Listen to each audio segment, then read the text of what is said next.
Torej, vizija društva Fokusa je družba, ki živi uravnoteženo življenje znotraj okoljskih in družbenih omejitev ter tako ne spodkopava obstoja življenja na Zemlji. Kako nam gre?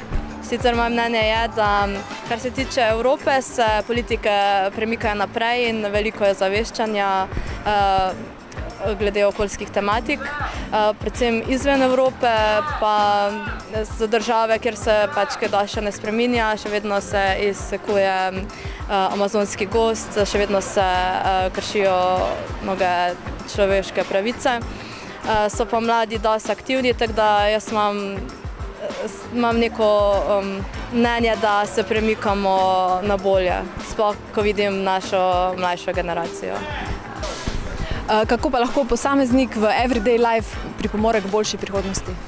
Naprimer, kar se tiče projekta, s katerim smo danes tu, Our Food, Our Future, oziroma Futur za juter po slovensko, tako da kupuje se sezonsko, lokalno hrano, potem principu reuse, reduce, recycle, upcycle, kar je se zdaj vedno bolj ozavešča o tem, pa tudi nasplošno, da se pa udeleži kakšnih protestov oziroma da se aktivira na različnih področjih. Da se tudi pridružite kakšnim društvom.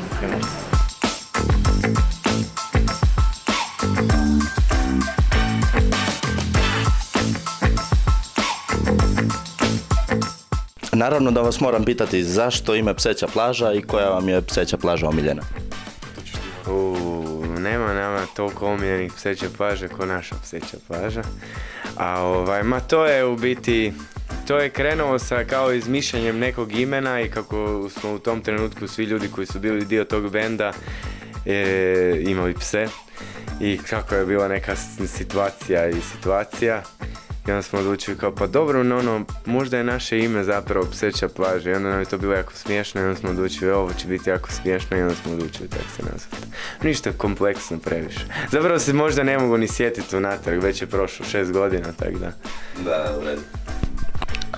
Vi ste audiovizualni band, kako to združite sve zajedno, kako komprimirate to sve zajedno da bude skupi, kako bih rekao? Znači, trenutno sada radimo na tom novom albumu. Prvi step cijele te priče je da se uopće složi glazba oko toga i onda ćemo na to slagati zapravo taj vizualni dio koji je u budućnosti plan da će onda više popratiti cijeli sadržaj. Trenutno sada samo pičimo svirke bez ičega, ali u buduće vrijeme planiramo malo pojačati cijelu tu scenski moment i sa kostimima i plus vizualne instalacije, već stvari možda i u prostoru koje će biti po stage-u. Je to? Nemam nekaj drugo za reći, mislim da sam sve rekao. Šta vam se čini najbitnije pri stvaranju glazbe i koje principe sledite pri stvaranju glazbe? Pa da, samo je da je iskreno, beskompromisno, nema labavo. Slažem se. Pa nekako je bitno imati viziju koje dijele svi ljudi u bendu. Da ne postoji feeling da neko moraš objašnjavati šta bi htio i kako bi htio, nego da je svima jasno odmah kako to treba zvučati i zašto tako treba zvučati. To je to nekako. Zapravo da je jednostavno. Sve treba biti što jednostavnije, što čišće, što... A da, mislim da sam sve rekao. U redu, hvala vam za intervju za festival Kunigunda i srećno večeras. Hvala.